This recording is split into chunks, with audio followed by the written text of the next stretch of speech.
everybody. It's Sandy, Judy, and Sara. How are you today? We hope you're having a great Monday. I know we are looking forward to Thanksgiving here in the States. But we wanted to come and talk to you today about goals and setting goals in your business.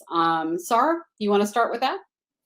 Yeah, well, firstly, goals, are a big thing for any business. We have to, be able to set goals. And something which I have really tried to focus on my business is setting goals, working on the business and in the business. So looking at long-term goals. So what is my long-term vision? What do I want to achieve? What is my mission? What is my purpose? What is my long-term vision?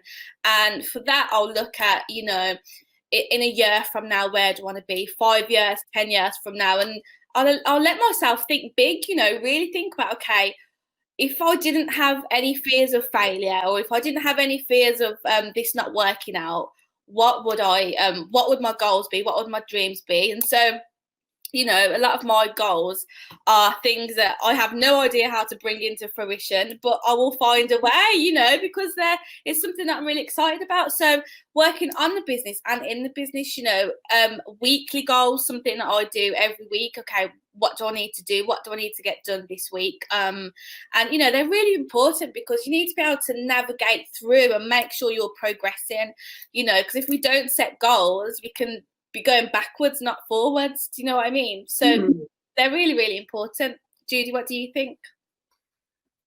Exactly. Having come from Western medicine, working in a scientific lab, it was programmed to have goals and meet them.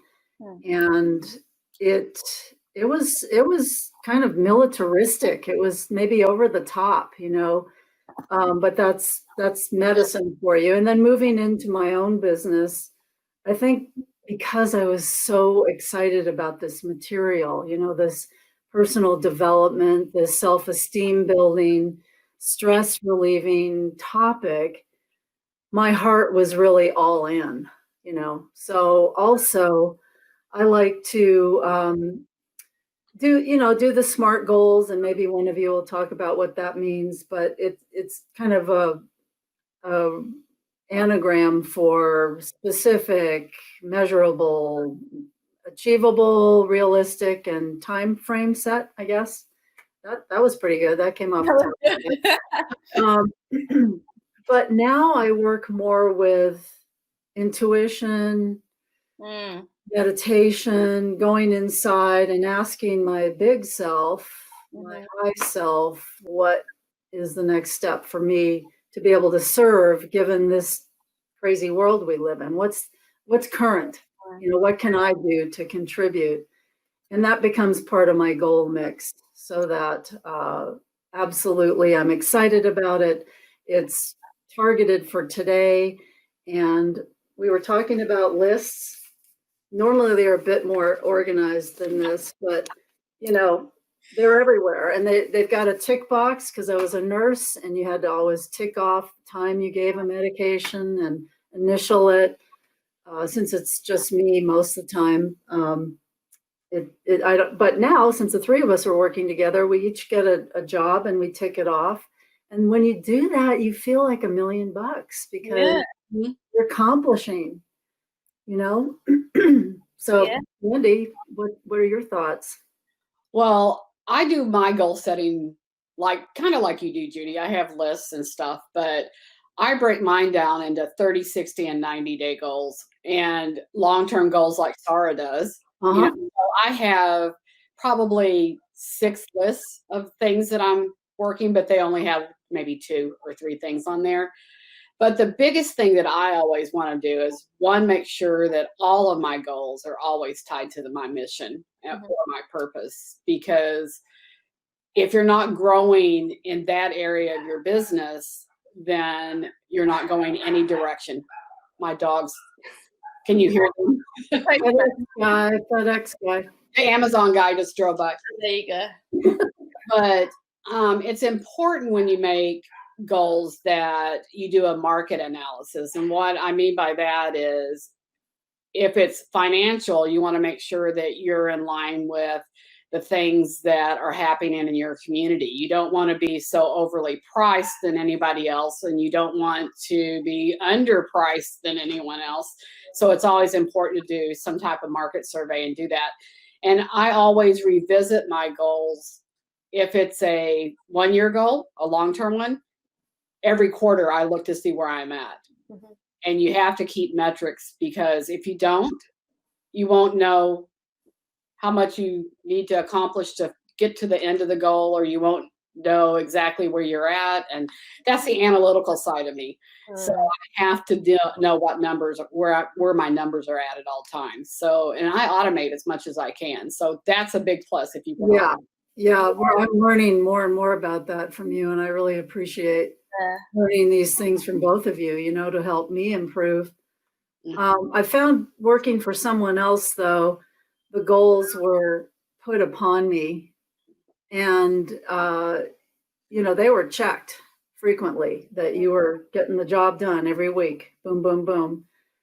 So there was a lot of pressure there. But now the piece about having it be all me, just how much joy can I get out of it? That's so much more motivating to get out of bed and accomplish something for the greater good and feel good about it. I think the fulfillment was something I was missing in the past.